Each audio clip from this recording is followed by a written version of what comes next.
আসসালামু আলাইকুম বন্ধুরা। আশা করি তোমরা সবাই ভালো আছো। আমরা আজকে রসায়ন বইয়ের তৃতীয় অধ্যায় পদার্থের গঠন এই অধ্যায় নিয়ে আলোচনা করব।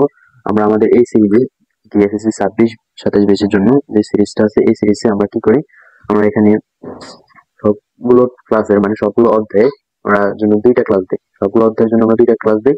দুইটা ক্লাসের ভিতরে প্রথম ক্লাসটা হয় কনসেপ্ট ক্লিয়ারিং, ঠিক আছে, আর দ্বিতীয় ক্লাসটা হয় ম্যাথ সলভিং। ঠিক আছে, মানে প্রথম ক্লাসে কনসেপ্ট ক্লিয়ারিং এ বই থেকে তোমার কি যে সকল টপিক গুলো আছে ওই টপিক গুলোকে এই কনসেপ্ট আছে, যে টপিকের যে কনসেপ্ট গুলো আছে ওগুলা ক্লিয়ার করা হয়। ঠিক আছে, তারপরে তোমার তারপর আর কি পার্ট টু তে তোমার ম্যাথ সলভিং এর গাইডের বিভিন্ন গাণিতিক সমস্যার সমাধান করা হয়। ঠিক আছে, তো তোমার যদি ম্যাথ সলভ করতে হয় তাহলে তোমাদের অবশ্যই কনসেপ্ট ক্লিয়ার থাকা লাগবে। ঠিক আছে, তোমাদের কনসেপ্ট কিন্তু অবশ্যই ক্লিয়ার থাকা লাগবে। সেজন্য আমরা প্রথম এই ভিডিওটা মানে পার্ট ওয়ানটা ভালো করে দেখবো, তারপরে পার্ট টুটা দেখবা। ঠিক আছে, তাহলে আমরা শুরু করি। এটা হলো পদার্থের গঠন। ঠিক আছে, রসায়নের তৃতীয় অধ্যায় পদার্থের গঠন, স্ট্রাকচার অফ ম্যাটার। আমরা পদার্থ সবাই চিনি এবং পদার্থ কিভাবে গঠিত হয়। ঠিক আছে, এটা আমাদের থেকে একটা কৌতূহল থাকা দরকার যে বিভিন্ন পদার্থ কিভাবে গঠিত হয়। তারপরে ধরো তোমার আশেপাশে কত রকমের পদার্থ তুমি দেখতে পাও, যেমন বই খাতা কলম, ঠিক আছে, যাই দেখো বা তোমার নিজের শরীরে হোক, ঠিক আছে, ওটা কি দিয়ে তৈরি, তুমি কিভাবে আর কি, তার প্রশ্ন থাকা দরকার কিন্তু মানুষের মনে। ঠিক আছে, এরকম প্রশ্ন অনেকের দেওয়া থাকে। ঠিক আছে, যারা কৌতূহল উদ্দীপক তাদের কিন্তু এই সকল প্রশ্ন মনে থাকে। আর এই সকল প্রশ্নগুলা আগেরকার যে দার্শনিক ছিল, বিজ্ঞানী ছিল, রসায়নবিদ ছিল, ওদের মনে কিন্তু ছিল। সে থেকে কিন্তু আস্তে আস্তে পদার্থের গঠন নিয়ে তারা রিসার্চ করে। এভাবে আস্তে আস্তে পদার্থের গঠন তারা মানে কি দিয়ে পদার্থ গঠিত হয় তা তারা খুঁজে বের করে। ঠিক আছে, তো এখানে প্রথমে আমরা এই যে পদার্থের গঠনের যে মৌলিক পদার্থ, যৌগিক পদার্থ, এগুলো আমরা আলোচনা করব। তার আগে আমরা আলোচনা করবো একটু ইতিহাস। ঠিক আছে, একটু ইতিহাস বুঝবো। এখানে তোমরা দেখতে পাচ্ছ যে কৌতূহলী মানুষের স্বাভাবিক চিন্তা হলো আমাদের চারপাশের জিনিসগুলো কি দিয়ে তৈরি, আমাদের শরীর বা কি দিয়ে তৈরি। হ্যাঁ, আমাদের মতো প্রাচীন দার্শনিকরাও এই নিয়ে বহু চিন্তা ভাবনা করেছেন। প্রাচীন গ্রিক দার্শনিকেরা ভাবতেন মাটি, পানি, বায়ু এবং আগুন ইত্যাদি দিয়ে পদার্থ আর অন্য সকল বস্তু গঠিত হয়। কি হলো, আগে যে প্রাচীনকালে বিষয় আর কি দার্শনিকরা ছিল, গ্রিসের দার্শনিকরা ছিল, ওরা কিন্তু ওদের মাথায় কিন্তু এই আর কি প্রশ্নটা ছিল যে সকল পদার্থ কি দিয়ে তৈরি হতে পারে। ঠিক আছে, তারা তখন ভাবতো যে মাটি, পানি, বায়ু, আগুন ইত্যাদি পদার্থগুলো হলো মৌলিক পদার্থ এবং এগুলো থেকে কিন্তু অন্যান্য পদার্থ গঠিত হয়, এটা তারা ভাবতো, কিন্তু আসলে এটা সত্য না। তখনকার সবচেয়ে বড় বিজ্ঞানী অ্যারিস্টটল কিন্তু এটাই ভাবতো যে মাটি, পানি, বায়ু, আগুন দিয়ে সকল পদার্থ তৈরি হয়। কিন্তু তখনই আর একটা দার্শনিক, গ্রিক দার্শনিক, সেটা হলো ডেমোক্রিটাস। তার নাম হলো ডেমোক্রিটাস। সে সর্বপ্রথম বলছিল যে না, পদার্থ মাটি, পানি, বায়ু বা আগুন এগুলোর কিছু দিয়ে কিন্তু তৈরি হয় না, এগুলো তৈরি হয় ছোট ছোট কিছু অবিভাজ্য কণা দিয়ে, যেগুলোকে যেগুলোর নাম দেওয়া হয়েছিল। তখন তিনি নাম দিয়েছিলেন, গ্রিক দার্শনিক নাম দিয়েছিলেন, ডেমোক্রিটাস নাম দিয়েছিলেন কি অ্যাটম বা অবিভাজ্য কণা, আমরা বাংলাতে বলি পরমাণু। ঠিক আছে, কিন্তু তখন তিনি এটা আর কি পরীক্ষা নিরীক্ষা করে প্রমাণ করতে পারেনি, যার কারণে তার এটা কেউ গ্রহণ করেনি। এবং তখনকার যে বড় পদার্থবিদ বা দার্শনিক যে অ্যারিস্টটল ছিল, উনি যে মতবাদ ছিল তার মতবাদ কিন্তু সবাই গ্রহণ করছে। ওনার এটা একটু সত্য হলেও কেউ গ্রহণ করেনি। ঠিক আছে, তারপরে কিন্তু অনেক বছর পরে, যে প্রায় 2500 বছর পর 1803 সালে ব্রিটিশ বিজ্ঞানী জন ডাল্টন এটাকে আবার করছে পরীক্ষা নিরীক্ষার মাধ্যমে ল্যাবরেটরিতে। তিনি এটাকে প্রমাণ করছেন যে না, সকল পদার্থ আসলে কিন্তু এটা অবিভাজ্য কণা দিয়ে তৈরি, যেটাকে আর ভাঙা যায় না। ঠিক আছে, এটা বলছিল পরে জন ডাল্টন। এটা আর কি এই ডেমোক্রিটাসের এটাকে আবার তিনি করছেন আর কি, প্রমাণ করছেন যে না, ডেমোক্রিটাসের উক্তিটি ঠিক ছিল, যে সকল পদার্থ ছোট ছোট ছোট অবিভাজ্য কণা দিয়ে তৈরি। ঠিক আছে, তারপর তিনি সেটার নাম অ্যাটমি রাখেন ডেমোক্রিটাসের সম্মানার্থে। ঠিক আছে, এটাই হলো আর কি যে ইতিহাসটা ছিল সেটাই। আর যদিও আমরা বলি কি জন ডাল্টন এবং ডেমোক্রিটাস বলছিল যে এই অ্যাটমকে আর ভাঙা যায় না, কিন্তু না, আসলে অ্যাটমকেও ভাঙা যায়। ভাঙলে আমরা তিনটা কণা পাই, সেটা হলো তোমার ইলেকট্রন, প্রোটন, নিউট্রন। আবার ওই তিনটা কণাকে কিন্তু ভাঙা যায়। ঠিক আছে, ভাঙলে কিন্তু আরো আর কি বিভিন্ন কোয়ান্টাম পার্টিকেলস, ঠিক আছে, স্ট্রিং কোয়ার্ক, ঠিক আছে, ইত্যাদি, লেপটন ইত্যাদি আর কি কোয়ান্টাম পার্টিকেলস পাওয়া যায়। কিন্তু ওগুলো নিয়ে আমরা এখন আর কি এই লেভেলে মানে আমাদের 10th গ্রেডে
ও নিছে।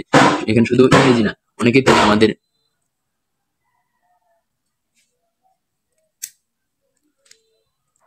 এখানে শুধু ইংরেজি না, অনেক ক্ষেত্রে আমাদের দেখা যায় যে ল্যাটিন ভাষা থেকেও নেওয়া হয়। ঠিক আছে, মূলের যে নামগুলো ল্যাটিন ভাষা থেকেও নিয়ে করা হয়, মূলের একটি যে প্রতীক আছে ওই প্রতীকগুলো দেখানো হয়। যেমন এখানে হাইড্রোজেনটা কিন্তু ইংলিশ শব্দ, কার্বন ইংলিশ, আর অক্সিজেনের ওটাও কিন্তু ইংলিশ। এখানে প্রথমে একটা একটা নিচে এই নিয়ে এই সকল মৌলগুলোর প্রতীক লেখা হয়।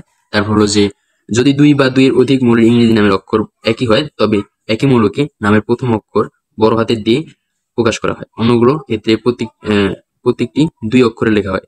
নামের প্রথম অক্ষরটি ইংরেজি বর্ণমালার বড় হাতের অক্ষর এবং নামের অন্য একটি অক্ষর ছোট হাতের অক্ষর দিয়ে লেখা হয়। যেমন আমরা দেখলাম যে হাইড্রোজেনের হলো এইচ আর অক্সিজেনের হলো ও প্রতীক, কিন্তু যে সকল আমরা অনেক সময় আমরা দেখছি কি, আমরা এইচ ইও দেখছি পর্যায় সারণীতে। ঠিক আছে, তাহলে এইচ হলো কিভাবে, যেমন হাইড্রোজেন এইচ হলো কি হিলিয়ামের। ঠিক আছে, হিলিয়ামের হলো এইচ ই আর হাইড্রোজেন হলো এইচ।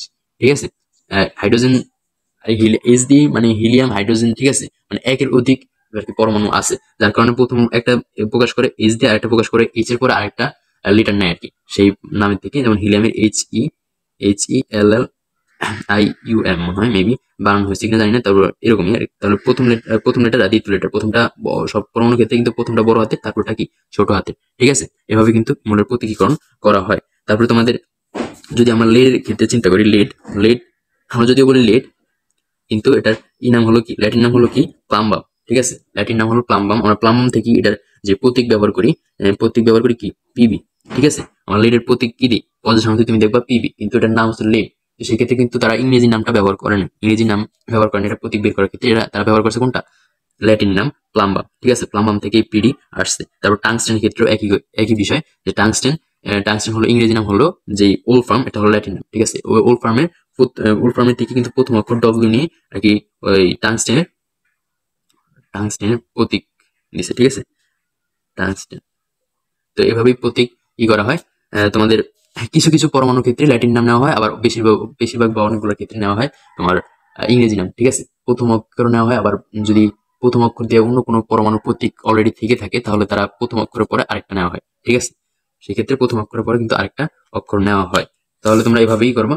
আর তোমাদের পর্যায় সারণী প্রথম 30টা 1 থেকে 30 পর্যন্ত মৌলগুলো তোমার মুখস্থ করে ফেলবা, প্রতীক সহকারে, ভর সংখ্যা আর পরমাণু সংখ্যা সহকারে মনে রাখবা। ঠিক আছে, তাহলে কিন্তু তোমাদের এই এসএসসি লেভেলে আর সমস্যা হবে না রসায়নে বেশি একটা। ঠিক আছে, আর কনসেপ্ট ক্লিয়ার থাকতে হবে। তারপর হচ্ছে সংকেত। ঠিক আছে, সংকেতের বিষয়টা আমি একটু আগে বললাম যে সংকেত হলো আমাদের যে যৌগিক পদার্থের অনুপ্রকাশের ক্ষেত্রে আমরা যে সকল সাংকেতিক চিহ্নগুলো ব্যবহার করি। সাংকেতিক চিহ্ন বলতে আর কি লেটার, ইংরেজি লেটার ব্যবহার করি। H2O, যেমন H2 হলো কি পানির সংকেত, H2 হলো পানির সংকেত। আবার যদি আরেকটা যৌগিক পদার্থের কথা বলি, যেমন সালফিউরিক অ্যাসিড H2SO4। ঠিক আছে, এটা হলো কি সালফিউরিক অ্যাসিডের সংকেত। ঠিক আছে, মানে যৌগিক পদার্থের ক্ষেত্রে যে সকল যৌগিক পদার্থকে আমরা যা দিয়ে প্রকাশ করি আর কি, ওটা হলো কি সংকেত। আর মৌলিক পদার্থকে যা দিয়ে প্রকাশ করি ওটা হলো কি, ওটা হলো প্রতীক।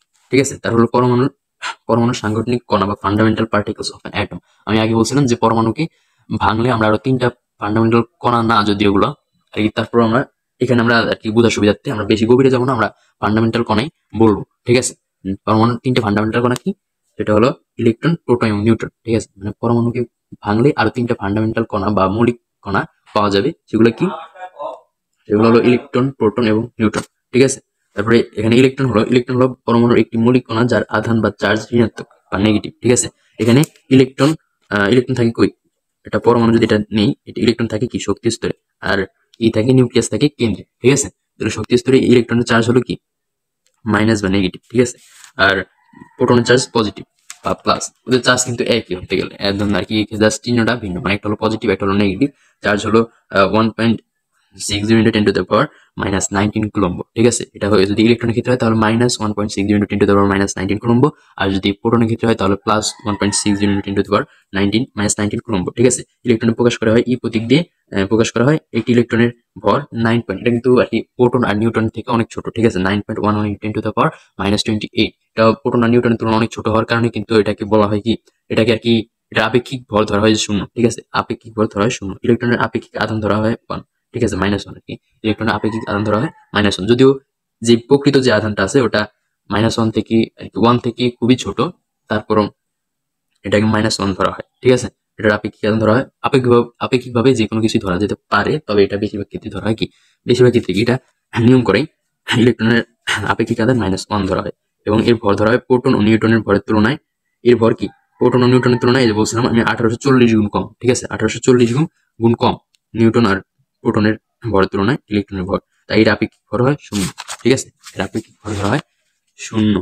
তারপর প্রোটন প্রোটন এগুলো তোমরা পড়ে নিবা, ঠিক আছে, এগুলো তত একটা এই বিষয় না, জাস্ট একটা আমি যে তোমার জাস্ট এই ছকটা তোমাদেরকে আমি বুঝাই, ঠিক আছে। এখানে ইলেকট্রনকে প্রকাশ করা হয় ই প্রতীক দিয়ে, ঠিক আছে, আর এর প্রকৃত আধান বা চার্জ হলো -1.6 × 10⁻19 কুলম্ব। প্রকৃত ভর হলো 9.11 × 10⁻28 গ্রাম, ঠিক আছে।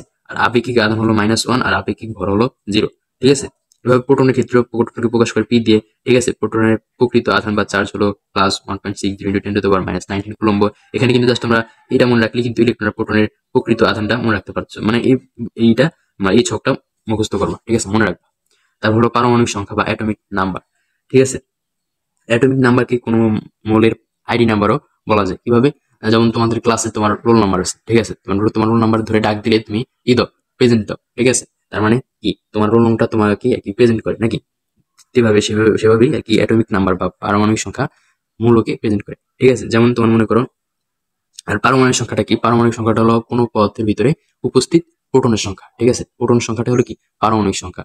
আর স্বাভাবিকভাবে যদি কোনো পদার্থকে তুমি বাইরে থেকে বল প্রয়োগ না করো বা ঘষাঘষি না আরে ঘষা টষা না দাও, ঘর্ষিত না করো, তাহলে তোমাদের স্বাভাবিকভাবে একটা মৌলের ভিতরে ওটার পারমাণবিক সংখ্যা সমান ইলেকট্রন আর প্রোটন থাকে। তার মানে স্বাভাবিকভাবে ওটা নিস্তরিত থাকে, তোমরা তা জানো যদি পদার্থবিজ্ঞানের তোমাদের সিলেবাসের শেষ অধ্যায় 10ম অধ্যায় যদি পড়ে থাকো তা তোমরা জানো, ঠিক আছে। তারপরে যদি ইলেকট্রন নাকি আসা যাওয়া করতে পারে, তাই ইলেকট্রনকে ধরা হয় না, ধরা হয় প্রোটনকে। প্রোটন সংখ্যা কি ধরা হয় কিন্তু কি আর কি এই মৌলের পারমাণবিক সংখ্যা, ঠিক আছে। মৌলের পারমাণবিক সংখ্যা হয় কি ওই মৌলের প্রোটন সংখ্যা। পারমাণবিক সংখ্যাকে প্রকাশ করে জেড দিয়ে, মানবিক সংখ্যাকে প্রকাশ করে জেড দিয়ে, ঠিক আছে। আমি জাস্ট মেইন জিনিসটা বলে যাচ্ছি, তোমরা কি পুরোটা পড়বা, ঠিক আছে। তারপর হলো ভর সংখ্যা। কোন পরমাণু নিউক্লিয়াসে উপস্থিত প্রোটন ও নিউট্রন সংখ্যার যোগফলকে ওই পরমাণু ভর সংখ্যা বলে। এটা কিন্তু প্রকৃত ভর না, ঠিক আছে। এটা হলো কি ভর? এটা হলো তোমার আপেক্ষিক ভর, ঠিক আছে। এটা কিন্তু প্রকৃত ভর না। মানে প্রোটন আর নিউট্রনের যোগফল হলো কি পরমাণুর ভর সংখ্যা। ভর সংখ্যাকে এ দিয়ে প্রকাশ করা হয়, ভর সংখ্যাকে প্রকাশ করা হয় এ দিয়ে, এবং পারমাণবিক সংখ্যাকে প্রকাশ করা হয় জেড দিয়ে। দুইটা বিষয় মনে রাখবা, ঠিক আছে। ভর সংখ্যাকে প্রকাশ করা হয় এ দিয়ে, পারমাণবিক সংখ্যা প্রকাশ করা হয় জেড দিয়ে। আর যেহেতু ভর সংখ্যা হলো প্রোটন সংখ্যা ও নিউট্রন সংখ্যার যোগফল, কাজেই ভর সংখ্যা থেকে প্রোটন সংখ্যা বিয়োগ করলে নিউট্রন সংখ্যা পাওয়া যায়। এটা কিন্তু তোমাদের এই যে এই লাইনটা, মানে এই কনসেপ্টটা তোমাদের এমসিকিউ তে অনেক ক্ষেত্রেই লাগবে, কেননা তোমাদের এমসিকিউ তে তখন দেওয়া থাকবে যে ধরো দেওয়া আছে তোমার ইতে, মানে বোরনের, ধরলাম একটা পরমাণু বোরনের পারমাণবিক সংখ্যা আছে তোমার কি 5, কিন্তু এটা ভর সংখ্যা, ঠিক আছে। ভর সংখ্যাটা দিল, ভর সংখ্যা দেওয়ার পরে ভর সংখ্যা মেবি 9 এটার, ঠিক আছে। বোরনের ভর সংখ্যা 9 হলে এটার পারমাণবিক সংখ্যা তুমি জানো 5, মানে এটার ভিতরে প্রোটন আছে 5টা। তাহলে তোমাকে বলছে কি বোরনের নিউটন সংখ্যা কত, তাহলে নিউটন সংখ্যা হবে কি এই 9 থেকে 5 বিয়োগ দিলে 4 থাকবে, 4 হলো নিউটন সংখ্যা, ঠিক আছে।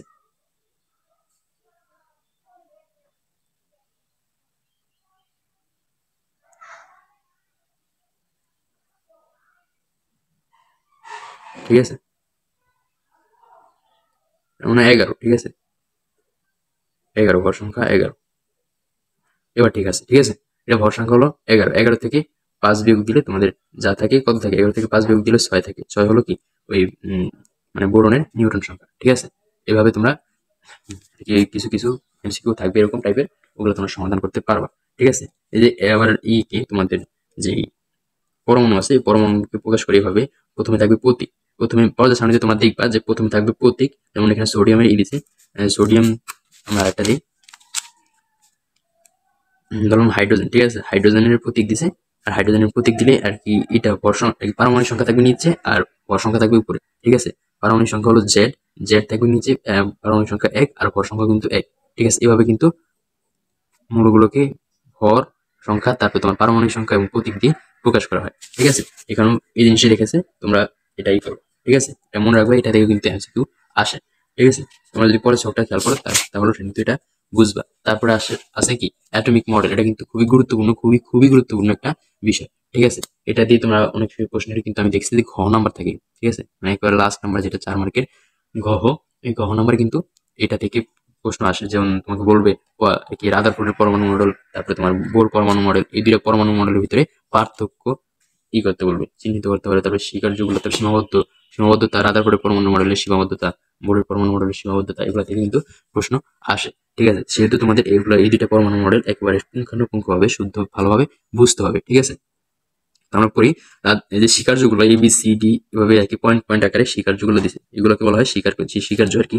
রাদারফোর্ডের পরমাণু মডেলের স্বীকার্য, তারপর বোর পরমাণু মডেলের স্বীকার্য। ঠিক আছে, এই স্বীকার্যগুলো তুমি প্রতিটা পয়েন্ট বাই পয়েন্ট মনে রাখতে হবে। ঠিক আছে, তারপর এখানে বলছে 1911 সালে, কত সালে সালটা মনে রাখবে লাগতে পারে। 1911 সালের বিজ্ঞানী রাদারফোর্ড পরমাণুর গঠন সম্পর্কে একটি মডেল প্রদান করেন। কত সালে? 1911 সালে বিজ্ঞানী রাদারফোর্ড পরমাণু গঠন সম্পর্কে একটি মডেল প্রদান করেন। এই মডেল অনুসারে প্রত্যেকটি পরমাণুর একটি কেন্দ্র আছে। ঠিক আছে, রাদারফোর্ড বলছিল যে প্রত্যেকটি পরমাণুর একটা কেন্দ্র আছে, যেটা হলো কেন্দ্র। ঠিক আছে, এটা হলো পরমাণু কেন্দ্র, এই যেটা হলো পরমাণু কেন্দ্র, এই কেন্দ্রটাই হলো নিউক্লিয়াস। তারপরে কি বলছে? এই কেন্দ্রের নাম নিউক্লিয়াস, ছিল রাদারফোর্ড। নিউক্লিয়াসের ভিতরে প্রোটন ও নিউট্রন এবং নিউক্লিয়াসের বাইরে থাকে ইলেকট্রন। ঠিক আছে, যেগুলো হলো ইলেকট্রন বাইরে কক্ষপথে ঘোরাঘুরি করে, এগুলো হলো ইলেকট্রন। আর কেন্দ্রে থাকে কি? প্রোটন আর নিউট্রনের সমন্বয়ে নিউক্লিয়াস গঠিত হয়। ঠিক আছে, এই নিউক্লিয়াসটা থাকে কেন্দ্রে। তারপরে যেহেতু আপেক্ষিকভাবে ইলেকট্রনের ভর শূন্য ধরা হয়, কাজেই নিউক্লিয়াসের ভিতরে অবস্থিত প্রোটন এবং নিউট্রনের ভরই পরমাণুর ভর হিসেবে বিবেচনা হয়। এখানে ইলেকট্রনের ভর ধরা হয় না কেন? কারণ ইলেকট্রনের আপেক্ষিক ভর আমরা দেখছি কত শূন্য ধরছি, তাই এখানে আর কি ইলেকট্রনের ভরটা ধরা হয় না। তারপর নিউক্লিয়াস অত্যন্ত ক্ষুদ্র এবং নিউক্লিয়াসের বাইরে ও পরমাণুর ভিতরে বেশিরভাগ জায়গায় ফাঁকা থাকে। ঠিক আছে, নিউক্লিয়াসটা কিন্তু পরমাণু তো ক্ষুদ্র, ঠিক আছে, ওটার মাঝখানে থাকে নিউক্লিয়াস, ওই নিউক্লিয়াসটা কিন্তু একেবারে ক্ষুদ্র, আর এটার বেশিরভাগ জায়গায় কিন্তু থাকে ফাঁকা। ঠিক আছে, আর এটার বেশিরভাগ ভর থাকে নিউক্লিয়াসের ভিতরে। ঠিক আছে, তবে সৌরজগৎকে কেন্দ্র করে বিভিন্ন কক্ষপথে যেমন গ্রহগুলো ঘুরে, তেমনি নিউক্লিয়াসকে কেন্দ্র করে বিভিন্ন কক্ষপথে ইলেকট্রনগুলো ঘুরছে। তার মানে কি করছে? রাদারফোর্ড সৌরজগতের সাথে কিন্তু এই ইলেকট্রনের তুলনা করছে। ঠিক আছে, সৌরজগৎকে কেন্দ্র করে যেমন বিভিন্ন কক্ষপথে তোমার বিভিন্ন গ্রহগুলো ঘুরে, তেমনি আবার এই নিউক্লিয়াসের ভিতরে কিন্তু আর কি অ্যাটমের ভিতরে বা পরমাণুর ভিতরে কিন্তু নিউক্লিয়াসকে কেন্দ্র করে ইলেকট্রনগুলো চারদিকে ঘুরপাক খায়। ঠিক আছে, কোনো পরমাণু নিউক্লিয়াসে যে কয়টি প্রোটন থাকে, নিউক্লিয়াসের বাইরে ঠিক সেই কয়টি ইলেকট্রন থাকে। যেহেতু প্রোটন আর ইলেকট্রন চার্জ একে অপরের সমান বা বিপরীত চিহ্নের, তাই পরমাণু সামগ্রিকভাবে চার্জ শূন্য হয়। এটা আমি একটু আগে বলছিলাম। তারপরে ধনাত্মক চার্জবিহীন নিউক্লিয়াসের প্রতি ঋণাত্মক চার্জবাহী ইলেকট্রন এক ধরনের আকর্ষণ বল কাজ করে। আমরা জানি কি, যে বিপরীত ধর্মী চার্জ একে অপরকে সবসময় আকর্ষণ বা বিপরীত ধর্মী চার্জ আকর্ষণ করে, আর সমধর্মী চার্জ একে অপরকে বিকর্ষণ করে। ঠিক আছে, তাহলে এখানে ধনাত্মক চার্জ নিউক্লিয়াসের প্রতি ঋণাত্মক চার্জবাহী ইলেকট্রন এক ধরনের আকর্ষণ বল অনুভব করে। এখানে যে এটা আছে, নিউক্লিয়াসটা আছে, এই নিউক্লিয়াসের ভিতরে হলো প্রোটন। প্রোটনের চার্জ কি? ধনাত্মক, কিন্তু নিউট্রনের চার্জ নাই, যে কারণে নিউক্লিয়াস চার্জ ধনাত্মকই হয়, আর বাইরে যে ইলেকট্রন আছে ওগুলা চার্জ ঋণাত্মক। মানে নিউক্লিয়াসের প্রতি তাহলে এই ইলেকট্রনের ঋণাত্মক চার্জবাহী ইলেকট্রনের কি এক ধরনের আকর্ষণ বল থাকে। ঠিক আছে, এই আকর্ষণ বল কেন্দ্রমুখী, এবং কেন্দ্রমুখী বলের কারণে পৃথিবী যেরকম সূর্যের চারদিকে ঘুরে, ইলেকট্রন সেরকম নিউক্লিয়াসের চারদিকে ঘুরে। আর কি পৃথিবী যেমন আর কি সূর্যের চারদিকে মধ্যাকর্ষণ বা মহাকর্ষ বলের কারণে ঘুরে, ঠিক সেভাবে কিন্তু এখানে ইলেকট্রনগুলো নিউক্লিয়াসের চারদিকে ঘুরে। ঠিক আছে, নিউক্লিয়াসের চারদিকে এই তড়িৎচুম্বকীয় বলের আকর্ষণ বলের কারণে ঘুরে। ঠিক আছে, তারপর রাদারফোর্ডের পরমাণু মডেলকে সৌরজগতের সাথে তুলনা করা হয়েছে বলে এই মডেলটিকে সোলার সিস্টেম মডেল বা সৌর মডেলও বলা হয়। আমরা এই বিকল্প নামগুলো মনে রাখবো। ঠিক আছে, রাদারফোর্ডের পরমাণু মডেলকে সৌর মডেল বলা হয় বা সোলার সিস্টেম মডেলও বলা হয়। আবার এই মডেলের মাধ্যমে বিজ্ঞানী রাদারফোর্ড সর্বপ্রথম নিউক্লিয়াস সম্পর্কে ধারণা দেন। ঠিক আছে, এই মডেলে কিন্তু সর্বপ্রথম বিজ্ঞানী রাদারফোর্ড নিউক্লিয়াসের ধারণা দেন বলে এই মডেলটিকে নিউক্লিয়ার মডেলও বলা হয়। ঠিক আছে, তাহলে এটা কয়টা বিকল্প নাম পেলাম? সৌর মডেল, রাদারফোর্ড মডেল, আর হলো সৌর মডেল, রাদারফোর্ডের পরমাণু মডেল, আর হলো কি মডেল? Nuclear model. ঠিক আছে, আমরা এই বিকল্প নামগুলো মনে রাখবো। তারপর রাদারফোর্ড পরমাণু মডেলের সীমাবদ্ধতা আমরা করবো। রাদারফোর্ডই সর্বপ্রথম নিউক্লিয়াস এবং ইলেকট্রনের কক্ষপথ সম্বন্ধে ধারণা দেন। তাহলে রাদারফোর্ড কি করছে? তিনি সর্বপ্রথম নিউক্লিয়াস এবং ইলেকট্রন কক্ষপথ সম্পর্কে ধারণা দেন। তিনি সর্বপ্রথম একটি গ্রহণযোগ্য পরমাণু মডেল প্রদান করলেও তার পরমাণু মডেলের সীমাবদ্ধতা ছিল। কি সীমাবদ্ধতা ছিল? এই মডেল ইলেকট্রনের কক্ষপথের আকার বা ব্যাসার্ধ ও আকৃতি সম্বন্ধে কোনো ধারণা দিতে পারেনি। মানে ইলেকট্রন কক্ষপথ কি গোলাকার হবে না বৃত্ত আর কি না ইলিপস আকার হবে, বিভিন্ন শেপ, কোন শেপের হবে সেই সম্পর্কে তিনি কিছু বলেননি। ঠিক আছে, তার সৌরজগতে সূর্য ও গ্রহগুলোর সামগ্রিকভাবে কোনো আধান বা চার্জ নাই, কিন্তু পরমাণুতে ইলেকট্রন এবং প্রোটনের চার্জ আছে। এখানে কি করছে? চার্জহীন বস্তুর সাথে চার্জযুক্ত বস্তু তুলনা করার কারণে এটা তার একটা সীমাবদ্ধে রূপান্তরিত হয়েছে। ঠিক আছে, তাহলে এটা একটা তার সীমাবদ্ধ। এই সীমাবদ্ধগুলো কিন্তু তোমরা মনে রাখবা। এগুলো অধিক ইলেকট্রন বিশিষ্ট পরমাণুতে ইলেকট্রনগুলো কিভাবে নিউক্লিয়াস চারদিকে পরিভ্রমণ করে তার কোনো ধারণা এই মডেলে দেওয়া হয়নি। ঠিক আছে, একের অধিক ইলেকট্রন বিশিষ্ট পরমাণুতে ইলেকট্রনগুলো কিভাবে নিউক্লিয়াস চারদিকে পরিভ্রমণ করে, ঠিক আছে, তার কোনো ধারণা এই মডেলে দেওয়া হয়নি।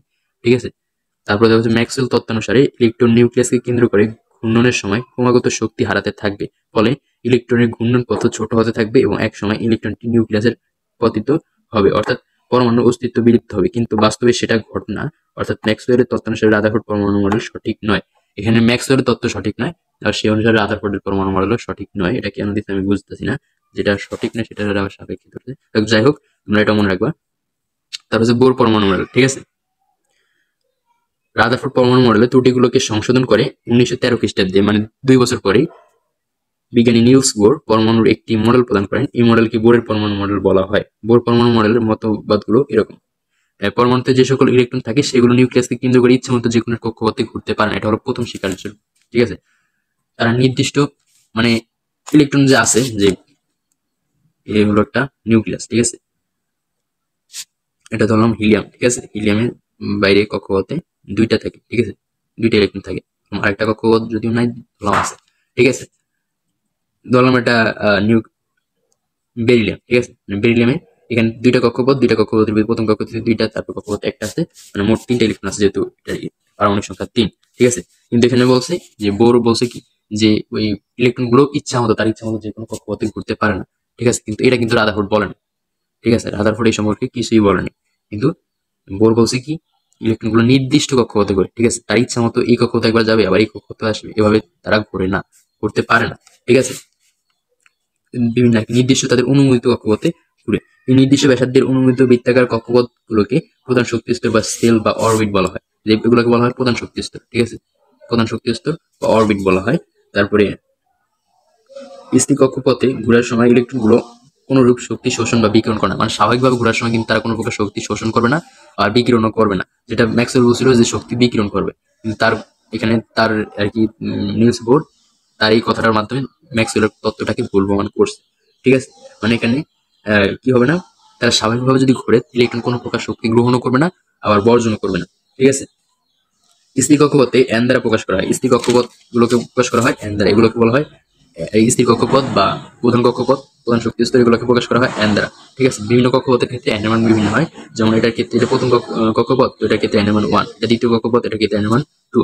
ঠিক আছে, আবার এখানে এগুলোকে প্রকাশ করা কি এল এম এন দ্বারা এখানে বলছে। ঠিক আছে, এন এর মান 1 হলে প্রথমটা হলো কি, কি এই কক্ষপথকে প্রকাশ করা হয় কি দ্বারা, কি শক্তি স্তর, এটাকে বলা হয় এল। এন এর মান 2 হলে সেটা হবে এল। তারপরে তোমার এন এর মান 3 হলে এম। ঠিক আছে, এ এল এম এন, তারপরটা হলো হবে এন। এন এর মান 4 হলে সেই কক্ষপথটাকে প্রকাশ করবে কি দ্বারা, এন দ্বারা। আর বোর মডেল অনুসারে কোন শক্তি স্তরে ইলেকট্রন কৌণিক ভরবেগ, ঠিক আছে, কি বলছে, বোর পরমাণু মডেল অনুসারে কোন শক্তি স্তরে ইলেকট্রনের কৌণিক ভরবেগ হবে এটা, যে সমীকরণের মাধ্যমে আমরা ওই আর কি ইলেকট্রনের কৌণিক ভরবেগটা আমরা বের করতে পারবো। এটা যেহেতু বৃত্তাকার ভাবে করে, সেই ক্ষেত্রে এটার ভরবেগ হবে কৌণিক ভরবেগ। ঠিক আছে, এই কৌণিক ভরবেগ বের করার কিন্তু সমীকরণ নিলস বোর দিছে, কিন্তু তার রাদারফোর্ড দিতে পারেনি। ঠিক আছে, তো এখানে এম ভি আর, এটা ভি না মিউ কি জানি একটা, যাই হোক। তারপরে এন এইচ বাই 2 পাই। এখানে এম হচ্ছে ইলেকট্রনের ভর, 9.11 × 10⁻31 কেজি। ঠিক আছে, এটা কেজি এককে। আর আর হচ্ছে ইলেকট্রন যে কক্ষপথ বা শক্তি স্তরে ঘুরবে তার ব্যাসার্ধ, মানে শক্তি স্তরের ব্যাসার্ধ হলো এই আর। আর ভি হচ্ছে ইলেকট্রন যে কক্ষপথ বা শক্তি স্তরে ঘুরবে সেই কক্ষপথে ইলেকট্রনের বেগ। ইলেকট্রনের বেগ হচ্ছে কি, ভি। তারপরে এইচ হচ্ছে প্ল্যাঙ্কের ধ্রুবক, মনে রাখবা 6.626 × 10⁻34 metre square kg per second. ঠিক আছে, এটা হলো প্ল্যাঙ্কের ধ্রুবক, এটা মুখস্থ করবা। তারপরে এন হচ্ছে প্রধান শক্তি স্তর বা প্রধান কোয়ান্টাম সংখ্যা। যদি প্রথম শক্তি স্তর হয় তাহলে এন এর মান হবে 1, দ্বিতীয় শক্তি স্তর হলে এন এর মান হবে 2, আর তৃতীয় শক্তি স্তর হলে এন এর মান হবে 3। ঠিক আছে, এগুলো হলো কি প্রধান কোয়ান্টাম সংখ্যা। তারপরে সি নাম্বারে কোনো প্রধান শক্তি স্তর ঘূর্ণনের সময় ইলেকট্রন কোনো শক্তি শোষণ বা বিকিরণ করে না, মানে স্বাভাবিকভাবে ঘূর্ণনের সময় কিন্তু তারা শক্তি শোষণ বা বিকিরণ করে না। তবে ইলেকট্রন যখন নিম্ন শক্তি স্তর থেকে উচ্চ শক্তি স্তরে যায় তখন শক্তি শোষণ করে। ইলেকট্রন নিম্ন শক্তি স্তর থেকে উচ্চ শক্তি স্তরে গেলে কি করবে, তারা শক্তি শোষণ করবে।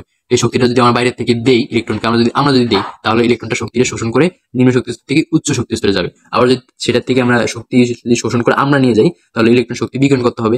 বাধ্যতামূলক বিকিরণ করার ফলে তারা কি করবে, আর কি উপর শক্তি স্তর থেকে শক্তি বিকিরণ করে নিচের শক্তি স্তরে আসবে। কিন্তু স্বাভাবিকভাবে কেউ কিছু না করলে সেটা তার মতো করেই চলতে থাকবে, কোনো শক্তি বিকিরণ বা শোষণ করবে না। ঠিক আছে, আর কি পরিমাণ শক্তি বিকিরণ বা শোষণ করবে সেই শক্তির পরিমাণ হলো Hb = hc/Ec², ল্যামডা। এই সমীকরণের মাধ্যমে আমরা বের করতে পারবো। হয়তো আমরা যদি প্ল্যাঙ্কের ধ্রুবক তো আমরা জানি, আর যদি ভি এটাকে ভি না জানি কি যাই হোক ভি ধরি, ভি হচ্ছে শোষিত বা বিকৃত শক্তির কম্পাঙ্ক, ঠিক আছে, এটা হলো কম্পাঙ্ক। তাহলে আর এইচ হচ্ছে প্ল্যাঙ্কের ধ্রুবক আমরা জানি, সি হচ্ছে আলোর বেগ 3 × 10⁸ মিটার পার সেকেন্ড, ঠিক আছে, আর ল্যামডা হচ্ছে তরঙ্গ দৈর্ঘ্য, ঠিক আছে। তো আমাদের যদি তরঙ্গ দৈর্ঘ্য এবং আর কি তরঙ্গ দৈর্ঘ্য দেওয়া থাকে, তাহলে আমাদেরকে যদি বলে যে তরঙ্গ দৈর্ঘ্য দিয়ে বলে যে তুমি শক্তির পরিমাণটা বের করবে, কি পরিমাণ শক্তি শোষণ করছে বা ইলেকট্রনটা কি পরিমাণ শক্তি বিকিরণ করছে তার পরিমাণ বের করবে, যদি বলে তরঙ্গ দৈর্ঘ্য দিয়ে, মানে যে শক্তিটা শোষণ করলো, যে তরঙ্গ দিয়ে শক্তি শোষণ করলো ওই তরঙ্গের দৈর্ঘ্য, ঠিক আছে, দিয়ে যদি বলে তোমাকে শক্তির পরিমাণটা বের করতে, তাহলে তোমরা এই পাশে এটা ব্যবহার করবা। আর যদি তোমাদেরকে বলে শোষিত শক্তি বা বিকৃত শক্তি যদি কম্পাঙ্কটা দিয়ে বলে শক্তির পরিমাণ বের করতে, তাহলে তুমি তার সাথে জাস্ট প্ল্যাঙ্কের ধ্রুবকটা গুণ করে দিবা, তাহলে কিন্তু হয়ে যাবে, ঠিক আছে। তারপরে বলছে যে ইলেকট্রন উচ্চ শক্তি স্তর থেকে নিম্ন শক্তি স্তরে যাওয়ার সময় যে আলো বিকিরণ করে তাকে প্রিজমের মধ্যে দিয়ে পাস করলে পারমাণবিক বর্ণালী অ্যাটমিক স্পেক্ট্রা সৃষ্টি হয়, ঠিক আছে। যদি প্রিজমের ভিতর দিয়ে পাস করি, যে শক্তিটা বা বিকৃত হয় বা শোষিত হয়, তাহলে এখান থেকে আমরা পারমাণবিক কিছু বর্ণালী দেখতে পাবো, ঠিক আছে। বোরের পরমাণু মডেলের সাফল্য, ঠিক আছে, সাফল্য আছে, সীমাবদ্ধতা আছে, এগুলো থেকে বেশি একটা আসে না, সীমাবদ্ধতা থেকে আসে, সাফল্য থেকে বেশি একটা আসে না। তারপর তোমরা পড়ো রাদারফোর্ডের পরমাণু মডেল অনুসারে সূর্যকে কেন্দ্র করে গ্রহ উপগ্রহগুলো যেমন ঘুরছে, পরমাণুতে ইলেকট্রনগুলো তেমন নিউক্লিয়াসকে কেন্দ্র করে ঘুরছে। এখানে ইলেকট্রনের শক্তি স্তরের আকার সম্পর্কে কোনো কথা বলা হয়নি, কিন্তু বোর পরমাণু মডেলে পরমাণু শক্তি স্তরের আকার বৃত্তাকার বলা হয়েছে, ঠিক আছে। রাদারফোর্ডে কিন্তু তা বলে না যে কোন শেপের হবে পরমাণু শক্তি স্তর, কিন্তু বোর বলছিল কি বৃত্তাকার হবে। রাদারফোর্ডের পরমাণু মডেলে পরমাণু শক্তি শোষণ করলে বা শক্তি বিকিরণ করলে পরমাণুর গঠনে কি ধরনের পরিবর্তন ঘটে সেই কথা বলা হয়নি, কিন্তু বোর বলছে কি যদি ইলেকট্রন শক্তি শোষণ করে তাহলে ইলেকট্রন নিম্ন শক্তি স্তর থেকে উপরের শক্তি স্তরে উন্নীত হবে, আর যদি তারা শক্তি বিকিরণ করে তাহলে উপরের শক্তি স্তর থেকে নিচের শক্তি স্তরে নেমে আসবে, ঠিক আছে। এটা কিন্তু বোর বলছিল, কিন্তু রাদারফোর্ড বলেনি, তার মানে এই একটা হলো বোরের সাফল্য, ঠিক আছে। রাদারফোর্ডের পরমাণু মডেল অনুসারে কোন মৌলের পারমাণবিক বর্ণালী ব্যাখ্যা করা যায় না, কিন্তু বোরের পরমাণু মডেল অনুসারে এক ইলেকট্রন বিশিষ্ট জাস্ট হাইড্রোজেনের বর্ণালী ব্যাখ্যা করা যায়, ঠিক আছে। এক ইলেকট্রন বিশিষ্ট হাইড্রোজেন ছাড়া অন্য কোনো পরমাণু বর্ণালী কিন্তু ব্যাখ্যা করা যায় না, কিন্তু তাও তো একটা হলো যায়, কিন্তু রাদারফোর্ডের পরমাণু দ্বারা তো কোনো পরমাণু মডেলের যেই তত্ত্ব আছে ওই তত্ত্ব দ্বারা কিন্তু কোনো পরমাণু কিন্তু পারমাণবিক বর্ণালী ব্যাখ্যা করা যায় না। তার বোরের পরমাণু মডেল কিন্তু সীমাবদ্ধতা আছে, ঠিক আছে। শুধু যে রাদারফোর্ডের পরমাণু মডেলের সীমাবদ্ধতা আছে তাই না, বোরের পরমাণু মডেলও সীমাবদ্ধতা আছে। ওগুলা এখানে বলছে বোর মডেলেও কিছু সীমাবদ্ধতা বা ত্রুটি লক্ষ্য করা যায়, সেগুলো হচ্ছে বোর মডেলের সাহায্যে এক ইলেকট্রন বিশিষ্ট পারমাণবিক বর্ণালী ব্যাখ্যা করা যায় সত্যি, কিন্তু একাধিক ইলেকট্রন বিশিষ্ট পারমাণবিক বর্ণালী ব্যাখ্যা করা যায় না, তাই এটা তার সীমাবদ্ধতা। তার বোরের পারমাণবিক মডেল অনুসারে এক শক্তি স্তর থেকে ইলেকট্রন অন্য শক্তি স্তরে গমন করলে পারমাণবিক বর্ণালীতে একটি মাত্র রেখা পাওয়ার কথা। এটা হলো বোরের পরমাণু মডেল অনুসারে একটি মাত্র রেখা পাওয়ার কথা, কিন্তু শক্তিশালী যন্ত্র দিয়ে পরীক্ষা করলে দেখা যায় যে না, ওই পারমাণবিক বর্ণালীর ভিতরে আরো একাধিক রেখা দেখা যায়, ঠিক আছে। তার মানে একটা তার সীমাবদ্ধতা। তারপর বোরের পরমাণু মডেল অনুসারে পরমাণুতে শুধু বৃত্তাকার কক্ষপথ বিদ্যমান, কিন্তু পরে প্রমাণিত হয়েছে পরমাণুতে ইলেকট্রন শুধু বৃত্তাকার কক্ষপথই নয় উপবৃত্তাকার কক্ষপথও কিন্তু ঘুরে, ঠিক আছে। তার মানে একটা তার সীমাবদ্ধতা, এগুলো তোমরা পড়ে নিবা। তারপর হলো যে পারমাণবিক শক্তি স্তর ইলেকট্রন বিন্যাস, ঠিক আছে। ইলেকট্রন বিন্যাসের সম্পর্কে আমি একটা ভিডিওতে বিস্তারিত বলছি, ওই ভিডিওর লিঙ্ক আমার ডিসক্রিপশন বক্সে অথবা তোমাদের পিন কমেন্টে দিয়ে দেবো, তোমরা ওই ভিডিওটা দেখে আসবে যারা ইলেকট্রন বিন্যাস পারো না, জানো না তারা, ঠিক আছে।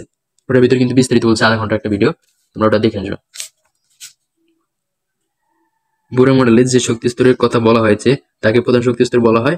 প্রতিটি প্রধান শক্তি স্তর সর্বোচ্চ ইলেকট্রন ধারণ ক্ষমতা 2n², ঠিক আছে, এটা মনে রাখবা। ইলেকট্রন ধারণ ক্ষমতা 2n², n এর মান হলো প্রধান কোয়ান্টাম সংখ্যা, যা তোমরা জানো, এই সম্পর্কে কিন্তু বিস্তারিত আলোচনা করছি ওই ভিডিওটাতে, তোমরা দেখে আসবে। ওটাতে কিন্তু আমরা যে ট্রিক আছে না, এই ট্রিক সহকারে কিভাবে এটা তোমরা ইউজ করবা, ঠিক আছে, এই ট্রিকটা সহকারে তোমাদের। তারপর আমি একেবারে লাস্ট যে কক্ষপথটা আছে আর কি 118 নম্বর যে মূলটা আছে অর্গানাইজেশন, ওটার ইলেকট্রন বিন্যাস করে কিন্তু ওই ভিডিওতে দেখিয়েছি, তোমরা কিন্তু দেখে আসবে ওই ভিডিওটা, যারা জানো না, ঠিক আছে, ইলেকট্রন বিন্যাস কিভাবে করতে হয় যারা বুঝো না তারা কিন্তু দেখে আসবে। এখানে আমরা প্রধান শক্তি স্তরে ইলেকট্রন বিন্যাস নিয়ে একটু আলোচনা করি। প্রধান শক্তি স্তরে কিন্তু আমরা জানি কি 2n² 2n² হলো কি 2n² হলো সর্বোচ্চ ইলেকট্রন ধারণ ক্ষমতা, ঠিক আছে, প্রধান শক্তি স্তরের এটা হলো যে কি সর্বোচ্চ ইলেকট্রন ধারণ ক্ষমতা। সেই অনুযায়ী কিন্তু আমরা যদি ইলেকট্রন বিন্যাস করি তাহলে প্রথম কয়েকটা ঠিক থাকে, কিন্তু পরে কিন্তু আবার এই আর গুণের থেকে, ঠিক আছে, আর গুণ এই যে আর গুণের থেকে কিন্তু এটা এলোমেলো হয়ে যায় নাকি, এখান থেকে পটাশিয়ামের থেকে কিন্তু এলোমেলো হয়ে যায়। এখানে দেখা যায় কি এই শক্তি স্তরে 3 নম্বর শক্তি স্তরে কয়টা ইলেকট্রন ধারণ করতে পারে, 3 নম্বর শক্তি স্তরের ক্ষেত্রে n হলো 3, তাহলে 2 × 3², ঠিক আছে, তাহলে 2 × 3 × 9 18, ঠিক আছে, 18টা ইলেকট্রন ধারণ করতে পারে। কিন্তু এখানে দেখা যাচ্ছে কি 3 নম্বর শক্তি স্তরে 18টা ইলেকট্রন পূর্ণ না করে কিন্তু আরেকটা ইলেকট্রন আবার n শক্তি স্তরে চলে গেছে, মানে 4 নম্বর শক্তি স্তরে চলে গেছে। এবং এটা তো আমাদের মাথা ঘোরানোর কথা।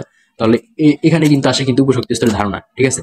কেন এরকম যায় যে এই শক্তি স্তর পূর্ণ না করে কেন এই শক্তি স্তরে ইলেকট্রনটা চলে যায়, এটা তোমাদের বুঝতে হলে তোমাদেরকে অবশ্যই উপশক্তি স্তরে ইলেকট্রন বিন্যাস সম্পর্কে জানতে হবে, ঠিক আছে। ইলেকট্রন বিন্যাস কিভাবে করতে জানতে হবে, তার মানে তোমরা ওই ভিডিওটা দেখে আসবে। তারপর আমি এই একটা ইলেকট্রন বিন্যাস করে দেখাই যে কিভাবে এটা হয়। আমরা যদি দেখি এখানে স্ক্রিন ক্যালসিয়াম না 20 নম্বরে ক্যালসিয়াম, আচ্ছা ক্যালসিয়ামের ইলেকট্রন বিন্যাসটা করি। করলে কি হবে, করলে তোমরা দেখতে পাবা যে কেন এখানে 18টা না দিয়ে 8টা দিয়ে ওই শক্তি স্তরে বাকি 2টা চলে গেল, ঠিক আছে। এটা তোমরা বুঝতে পারো। তাহলে আমরা ক্যালসিয়ামের ইলেকট্রন বিন্যাসটা করি।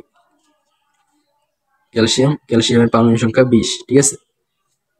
1s square 2s square 2p পাওয়ার 6 3s 3p পাওয়ার, এখানে আমাদের কটা হয়ে গেছে 10টা 12টা আর 8টা ই করতে পারবে, আর পিতে থাকতে পারে সর্বোচ্চ 6টা দিলাম, ঠিক আছে। sp তারপরে 4s, ঠিক আছে। তারপর 4s শক্তি স্তরে যাবে।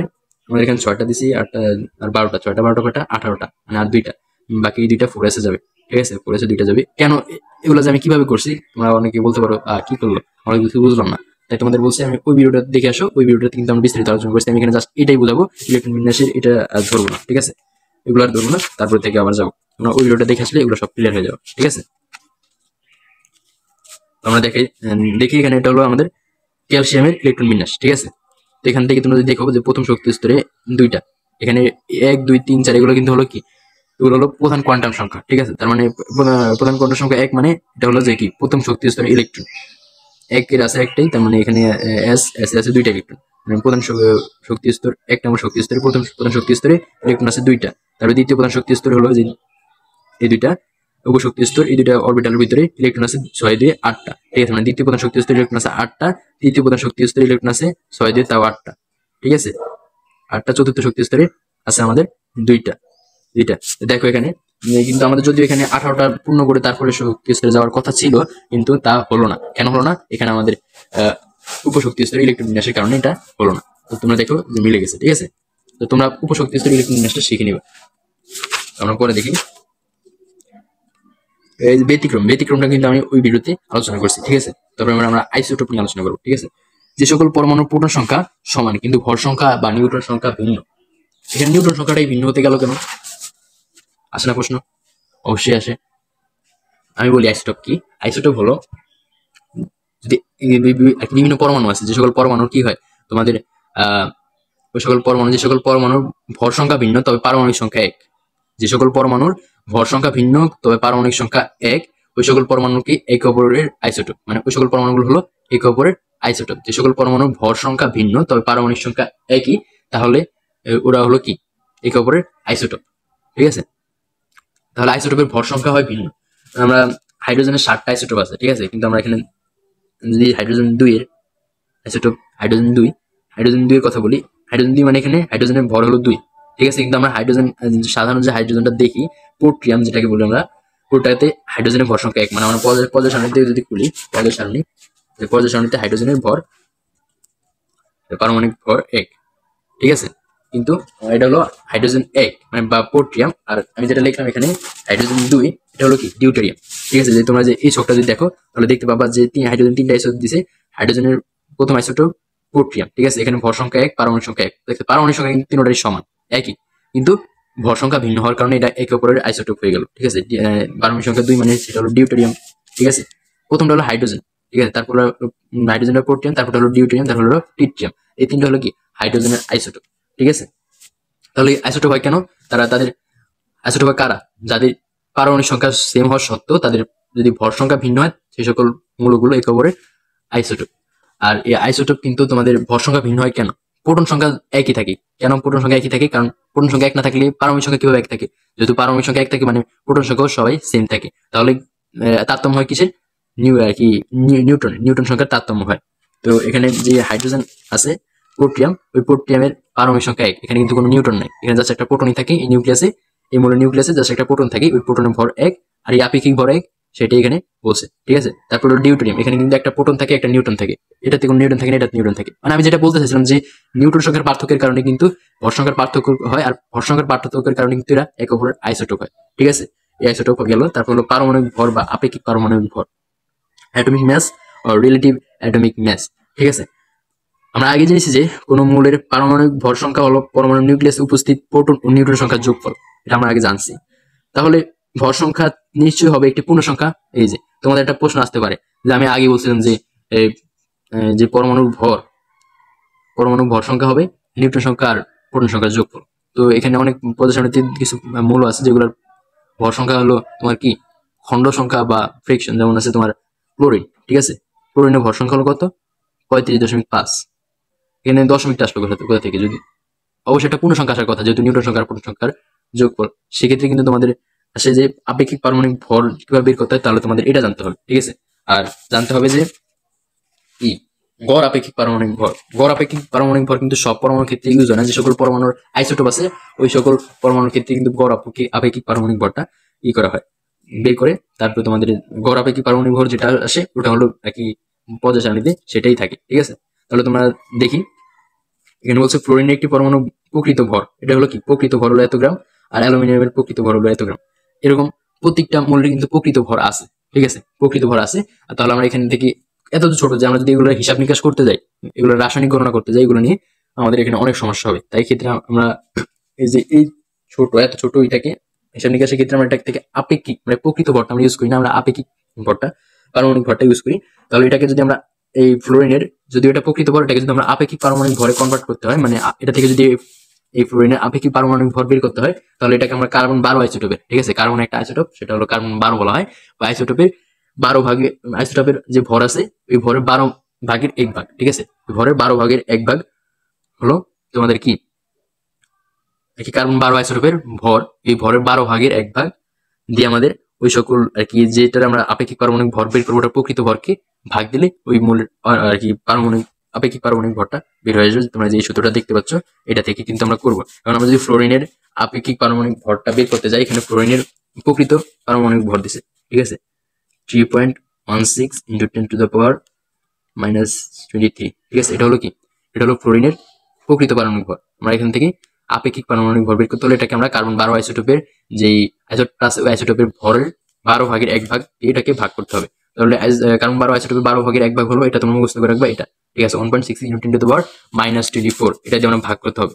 মানে যে কোনো পরমাণু প্রকৃত ভরকে আমরা যদি 1.6 ইন্টু 10⁻⁻24 দিয়ে ভাগ দিই, তাহলে যেটা আসবে ওটা হলো আমাদের আপেক্ষিক পারমাণবিক ভর 1.66 ইন্টু 10⁻⁻24, ঠিক আছে। এতে আমরা ভাগ দিলাম, এবার দেখি কি আসে।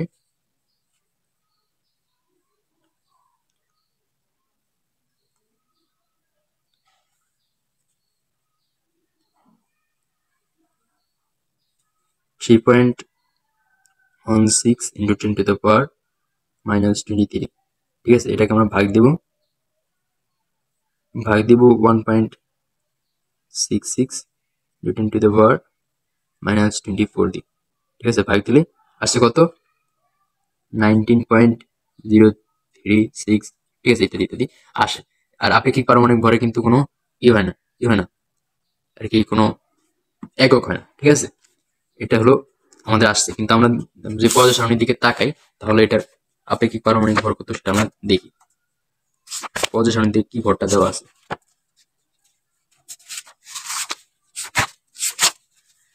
এটা হলো কোনটা? ফ্লোরিন নাকি? এই যে ফ্লোরিনের 19, কিন্তু আমাদের বের হয়েছে কত? 19 পয়েন্ট, অল্প একটু বেশি আর কি। আমরা পরম মানটা ধরবো আর কি, খণ্ড সংখ্যা ধরবো না, আমরা পূর্ণ সংখ্যাটা 19ই ধরবো, ঠিক আছে। যদিও একটু বেশি হয়েছে সেটা ব্যাপার না, আমরা 19 ধরবো। 19 হলো ফ্লোরিনের ভর সংখ্যা বা পারমাণবিক ওজন বলা হয় এটাকে, ঠিক আছে। তারপরে আসি, এবার আমরা কি বের করতে পারবো? আমরা আপেক্ষিক পারমাণবিক ভর বের করতে পারবো। এবার আমরা যে সকল পরমাণু আইসোটোপ আছে ওই সকল পরমাণুর ক্ষেত্রে যে আমরা বের করবো, কি বলে, যে সকল পরমাণু আইসোটোপ আছে ওই সকল পরমাণু বের করবো কি গড় আপেক্ষিক পারমাণবিক ভর, ঠিক আছে। কিন্তু গড় আপেক্ষিক পারমাণবিক ভর বের করতে হলে আমাদের কি করতে হবে? আমরা যেই পরমাণু, ধরো আমরা একটা পরমাণুর গড় আপেক্ষিক পারমাণবিক ভর বের করবো, যেমন আমরা ক্লোরিনের 2টা আইসোটোপ আছে নাকি, ক্লোরিনের দুইটা আইসোটোপ কি কি? এটা হলো যে ক্লোরিন 35 আর এটা হলো কি ক্লোরিন 37। এই দুইটা প্রকৃতিতে প্রাপ্ত শতকরা পরিমাণ, ঠিক আছে, প্রকৃতিতে প্রাপ্ত শতকরা পরিমাণের সাথে এদের ভর সংখ্যা, আপেক্ষিক পারমাণবিক ভর সংখ্যা যেটা আছে ভর সংখ্যা গুণ করে দিয়ে তোমরা যোগ করে আমরা 100 দিয়ে ভাগ করলে কিন্তু আমরা এটার গড় আপেক্ষিক পারমাণবিক ভরটা পেয়ে যাবো। ঠিক আছে, তাহলে আমরা করি যেখানে এটা করে দেওয়া হয়েছে। ঠিক আছে, তোমরা এভাবে করতে এখান থেকে দেখে বুঝতে পারো। ঠিক আছে, এখানে কার্বন আর কি ক্লোরিন 35 যে আইসোটোপটা আছে ওটার প্রকৃতিতে প্রাপ্ত শতকরা পরিমাণ হলো কি 75%, আর 37 যেটা আছে ওটার প্রকৃতিতে প্রাপ্ত শতকরা পরিমাণ হলো 25%। ঠিক আছে, এই ব্যাপারে কিন্তু একটা ম্যাথ আছে। ঠিক আছে, এটা দুর্দান্ত একটা ম্যাথ আছে যেটা প্রায় সময় এসে থাকে। ঠিক আছে, সেই ম্যাথটা আমরা যেই ম্যাথ সলভিং ক্লাস আছে ওইখানে করবো। আমরা এটা বের করে জাস্ট দেখাই সাধারণভাবে। ঠিক আছে, তাহলে আমরা প্রথমে এটার প্রকৃতি প্রাপ্ত শতকরা পরিমাণ 75% আর এটার প্রকৃতি প্রাপ্ত শতকরা পরিমাণ 25%। আমরা এটা থেকে এই দুইটার গড় আপেক্ষিক পারমাণবিক ভর বের করবো। তারপর দেখবে 35/5 আসবে। ঠিক আছে, তাহলে আমরা বের করি 35 গুণ 75। ঠিক আছে, তারপর আমরা যোগ করবো আবার 37 গুণ 25। ঠিক আছে, যোগ করে আমরা এটাকে 100 দিয়ে ভাগ দিব। 100 দিয়ে ভাগ দিলে কি আসবে দেখি। তো প্রথমে আমরা যদি 35 আর 75 গুণ করি আসবে 2625। ঠিক আছে, এটার সাথে যোগ করবো 37 গুণ 25, গুণগুলো আসবে 925 যোগ তো এবার আমরা এই দুটো যোগ করে ফেলবো। দুটো যোগ করলে 925 আর 2625 যোগ করলে আসবে 3550। এটাকে আমরা 100 দিয়ে ভাগ দেবো। 100 দিয়ে ভাগ দিলে 35 বরাবর 35.5 আসছে। আর তোমরা যদি এইতে দেখো পর্যায় সারণীতে ক্লোরিনের ভর দেখো তাহলে দেখবে কি 35.5 দিয়ে আছে। তাহলে তোমরা তোমাদের হয়তো অ্যান্সারটা পেয়েছো যে কেন এটা খণ্ড সংখ্যা হলো। ঠিক আছে, তো তোমরা বলতে পারো ওগুলোর ক্ষেত্রে আমরা আর কি খণ্ড সংখ্যা নেই যেমন আমরা একটু আগে ফ্লোরিনের আপেক্ষিক পারমাণবিক ভরটা বের করছি ওখানে আমরা খণ্ড সংখ্যা নেই। তো এখানে কেন খণ্ড সংখ্যা নিলাম? ওখানে খণ্ড সংখ্যা নিয়ে এটা একটু বেশি ছিল, কিন্তু আর কি 19.036 আসছিল নাকি, এটা একটু বেশি। এটা কিন্তু বেশি একটা ব্যবধান না, বেশি একটা সমস্যা হবে না, কিন্তু এটা কিন্তু তার অর্ধেক বেশি। ঠিক আছে, তাই কিন্তু এটাকে আমরা অ্যাভয়েড করতে পারলাম না, এটাকে আমরা তাই খণ্ড সংখ্যা দিলাম। এরকম তোমরা দেখবা কপার ওরকম আছে। কপার কি হলো? কপারটা হলো কি আপেক্ষিক পারমাণবিক বের করলে আসে কত 63.5। ঠিক আছে, তাহলে আমরা এভাবে আপেক্ষিক পারমাণবিক ভরটা বের করা শিখবা। তো তারপরে আপেক্ষিক পারমাণবিক ভর থেকে আপেক্ষিক আণবিক ভর নির্ণয়। ঠিক আছে, আপেক্ষিক পারমাণবিক ভর থেকে আপেক্ষিক আণবিক ভর নির্ণয় করে আমি লিখে দেখাই তোমাদেরকে। যদি আমরা দেখি এটা আর কি অনুসংকেত বা একটা যৌগিক পদার্থের সংকেত H2SO4 বা সালফিউরিক অ্যাসিডের সংকেত। এটা হলো সালফিউরিক অ্যাসিডের একটা অণু। ঠিক আছে, ওই অণুতে হাইড্রোজেন পরমাণু আছে 2টা, সালফার পরমাণু আছে 1টা, আর অক্সিজেন পরমাণু আছে কয়টা? 4টা। এখান থেকে আমরা এই অণুর আপেক্ষিক পারমাণবিক ভর বের করবো। কিভাবে বের করবো? পারমাণবিক এটা হবে আণবিক, যেহেতু ওটা অণু সেক্ষেত্রে এটা হবে কি আপেক্ষিক আণবিক ভর। ঠিক আছে, তাহলে এখানে আমরা প্রথমে হাইড্রোজেনের আপেক্ষিক পারমাণবিক ভর 1, একের সাথে হাইড্রোজেন আছে 2টা, দ্বিগুণ করবো। ঠিক আছে, গুণ করলাম। তারপরে সালফার আছে 1টা, সালফারের আপেক্ষিক পারমাণবিক ভর কত? আমার মুখস্থ নাই, এগুলো